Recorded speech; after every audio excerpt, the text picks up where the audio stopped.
Nos encontramos con el asambleísta Gabriel Rivera aquí en la capital ecuatoriana para comentar sobre diferentes temas que son de mucho interés y que tienen que ver sin duda alguna con la circunstancia política que está viviendo el país y obviamente lo que está sucediendo a nivel internacional. La circunstancia del Ecuador con Julian Assange, este tema que ha circulado en todos los medios de comunicación del mundo. Bienvenido al Ciudadano. ¿Cómo analiza esta circunstancia, este momento que está viviendo el Ecuador, la posición británica, la posición de otros países respecto a este tema tan importante? Marco, un saludo muy grande a todos los amables televidentes. Muchísimas gracias por la entrevista. Un abrazo inmenso a todos y a todas. Bueno, yo como ecuatoriano, como asambleísta, como ex asambleísta constituyente, que construimos una constitución que propende hacia la solución pacífica de los conflictos internacionales, que propende hacia el respeto irrestricto a la autodeterminación, a la soberanía de los estados, no puedo hacer sino sentirme rebosado de felicidad. Yo realmente me siento muy contento. El hecho de saber que tenemos un gobierno, tenemos un presidente que salió por los fueros del pueblo ecuatoriano, y no solamente por los fueros del pueblo ecuatoriano, sino por los fueros del pueblo de América Latina y de todos los pueblos excluidos del planeta. Imagínense usted el contexto internacional, un pequeño país de 14 millones de habitantes, frente a una potencia tan grande como Inglaterra. Lo más seguro en un gobierno diferente hubiese sido callarse, entregarle al señor Assange y aquí no pasa nada, por el miedo a que le suspendan las preferencias arancelarias, por el miedo al que dirán, por el miedo a cómo quedaré yo ante el contexto internacional. Sin embargo, a partir de 2006, cuando nosotros triunfamos, se ve una política exterior distinta. Mire usted la salida de la base de Manta, mire usted esta auditoría que se hace a la deuda externa, usted encuentra el tema, la protesta ecuatoriana cuando nuestro suelo patrio fue hollado en Angostura, usted recordará cuando era el presidente Uribe en Colombia, cuando estaba de presidente, y ahora con el tema de Julian Assange. Ahora, ¿cuál ha sido entonces la virtud ecuatoriana del gobierno de la Revolución Ciudadana en esta circunstancia, tomando en cuenta que el contexto internacional siempre tiende a ser complicado para el más pequeño? A mí me parece que el Ecuador ha empezado a caminar por sus propias piernas, ha empezado a pensar con sus propias neuronas. El Ecuador ha dejado de ser una colonia, porque desgraciadamente aquí en nuestro país, usted sabe que no necesariamente siempre primaron los intereses de los ecuatorianos. Primaron por encima de los intereses de los ecuatorianos los intereses de cualquiera. Solamente revisemos cómo era el pago de la deuda externa hasta que triunfa el presidente Rafael Correa. Entonces yo le decía, un país pequeñito de 14 millones de habitantes versus un país como el Reino Unido, pero ni siquiera solamente Inglaterra, sino todo el Reino Unido aliado con Estados Unidos y otras potencias internacionales. Ni Australia, el propio país de origen de Julian Assange, se atrevió a decir esta boca es mía. Se atrevió a decir, oiga, un momento, esos son mis ciudadanos, un momento, ese es un australiano el que está en peligro. No, ahí no pasó nada. Por ese miedo el que dirán, por ese purito de decir, bueno, ¿cómo quedaremos ante el contexto internacional? Ahora, todo en el este tema, sentido, claro, toda la temática tiene que ver con la amenaza que hizo el Reino Unido hacia el Ecuador, con la amenaza en el sentido de que va a ingresar por la fuerza a su legación diplomática y a tomar a Assange y extraditarlo a un tercer país. Con esa situación, la comunidad internacional, especialmente de América Latina, se unió y rechazó esta posición. ¿Esto usted cree que es el quiebre en este momento por lo que Ecuador ha tenido tantas adhesiones a nivel internacional? Bueno, cuanto el Reino Unido, cuanto el Ecuador, somos como Estados soberanos suscriptores de la Convención de Viena. Ajá. Como tal, hay un principio en el derecho internacional que se llama pacta sunt servanda. Eso significa que los tratados se cumplen de buena fe. El Reino Unido ha invocado la Convención de Viena cuando, por ejemplo, en Irán un grupo de iraníes ingresaron a su legación diplomática. Y no solamente el Reino Unido, sino que fueron ante el Consejo de Seguridad de la ONU. Y el Consejo de Seguridad de la ONU se pronunció en el sentido en que las legaciones diplomáticas son inviolables. No hace falta que lo diga el Consejo de Seguridad de la ONU, lo dice la Convención de Viena. Y además, si es que no fuésemos suscriptores de la Convención de Viena, usted conoce que también el derecho consuetudinario es fuente del derecho internacional público. De modo que no tiene otro camino el Reino Unido sino respetar esa legación diplomática, la legación diplomática ecuatoriana. Pero como somos un país pequeñito, como pensaron que acá nadie podía reclamar, como pensaron que seguían viviendo en la colonia de aquel entonces, cuando ellos decían, la pérfida Albión, cuando decían, en nuestros mares no se oculta el sol, entonces, ¿qué importa? Ni siquiera fue el primer ministro británico, porque allá no tienen presidente, sino primer ministro, quien dijo, vamos a ingresar por la fuerza. Fue canciller. El canciller. Vamos a ingresar por la fuerza, señores, si es que no nos entregan a Sánchez. O sea, ¿en qué planeta piensan que están viviendo? ¿Qué piensan que pueden hacer con un país pequeño? Afortunadamente, con ese presidente proactivo que nosotros tenemos aquí en el Ecuador, que realmente lo sorprendió, porque yo pienso que en el primer minuto Ecuador les hizo un gol, entonces se convocó a una reunión del ALBA, a una reunión de la UNASUR, a una reunión de la OEA. Espero yo que no solamente la OEA se pronuncie rechazando esta insólita amenaza de agresión, porque la Convención de Viena no se viola el momento en que ingrese a la legación diplomática ecuatoriana alguna fuerza pública inglesa, se viola desde el momento en que hay la amenaza de ingresar ya. O sea, el mismo hecho de mandarlo por escrito, o sea, habla de la prepotencia de esta gente, realmente algo incalificable. En este momento, Entonces, el presidente de la República ha dicho que pese a ello está dispuesto al diálogo con el Reino Unido. Está dispuesto al diálogo, pero espera al mismo tiempo que existe al menos una disculpa pública de parte del Reino Unido, lo que se verá con el tiempo. Pero ¿usted cree que es momento para que el Reino Unido reconozca esta circunstancia y dé el primer paso en este sentido? Sí, yo pienso que nunca es tarde.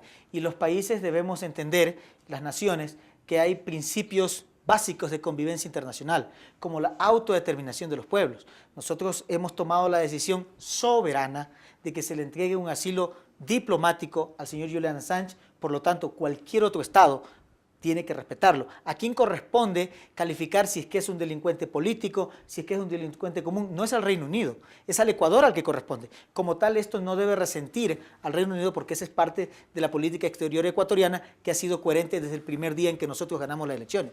Yo creo que ya hay pasos en este sentido por parte del Reino Unido. El primer paso fue la reprimenda, yo creo que medio pública, medio privada, que le dieron al canciller inglés. Realmente yo no solamente le hubiese reprimido, le hubiese mandado a su casa, y no solamente a su casa, sino que le hubiera regalado una matrícula en cualquier universidad en donde se estudie ciencias políticas y ciencias internacionales para que conozca cuáles son los principios de la convivencia internacional. Pero más allá de esto, yo creo que ya hay pasos importantes. Ese fue un primer paso, y otro es una carta que tengo entendido que a estas horas ya ha mandado el gobierno británico a la legación ecuatoriana, llámese gobierno ecuatoriano, para un poco bajar el nivel de la confrontación, porque eso es lo diplomático, eso es lo que la modernidad pide, el hecho de que todos los conflictos que tengamos se resuelvan a través de la paz, a través del diálogo. Lo otro sería volver al caos internacional.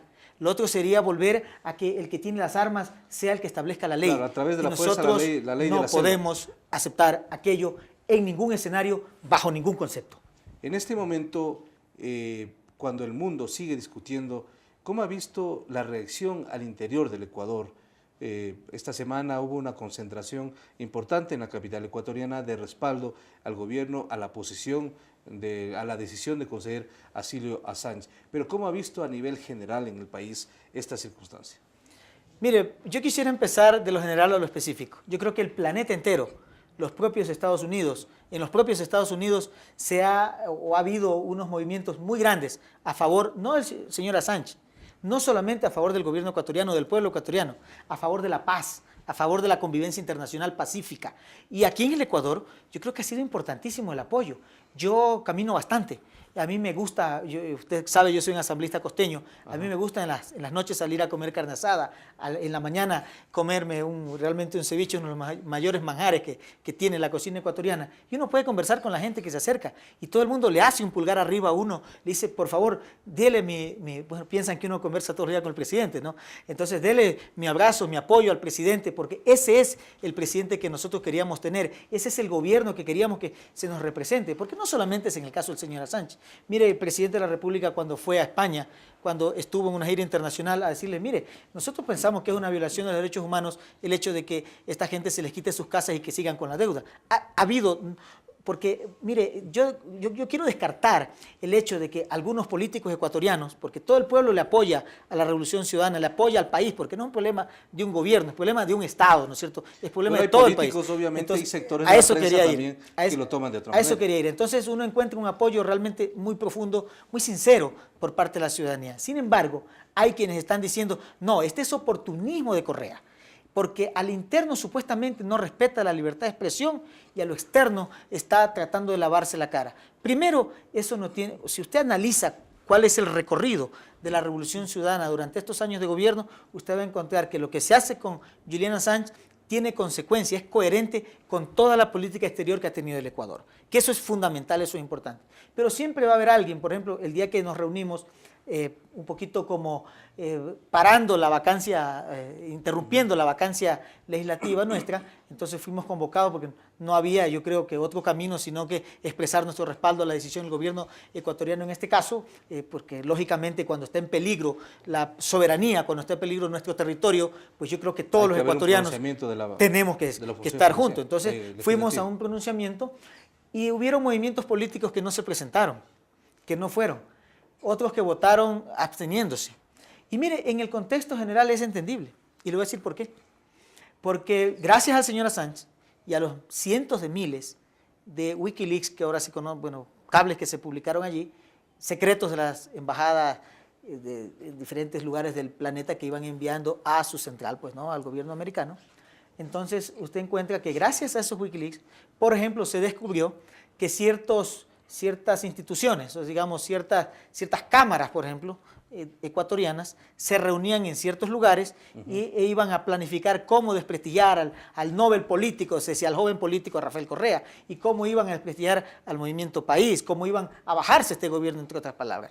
Entonces ya se conoció, pero no solamente eso, se conoció también de un expresidente que iba a marcar tarjeta y que iba a pedir permiso qué ministro nombraba, a quién sacaba, qué hacía, qué decía, qué no decía, cómo, en qué forma se iban a pagar los bonos de la deuda externa, etc. Entonces, gracias a esos Wikileaks se conoció. Los representantes de estos señores ahí en la asamblea no se presentaron. Entonces, a buena hora han sido coherentes, a buena hora han sido, bueno, han seguido su línea, ¿no es cierto? No han tratado de engañar al pueblo ecuatoriano en ese sentido. Hubo una posición mayoritaria de la asamblea de rechazo a la posición británica, hasta amenaza británica, y por supuesto en solidaridad con la posición ecuatoriana de conceder el asilo a Assange. En esta parte final hay un tema local que preocupa también a la ciudadanía, tiene que ver con la falsificación de las firmas y con este fraude histórico que ha llamado el mismo presidente de la República a la posición de ciertos sectores políticos.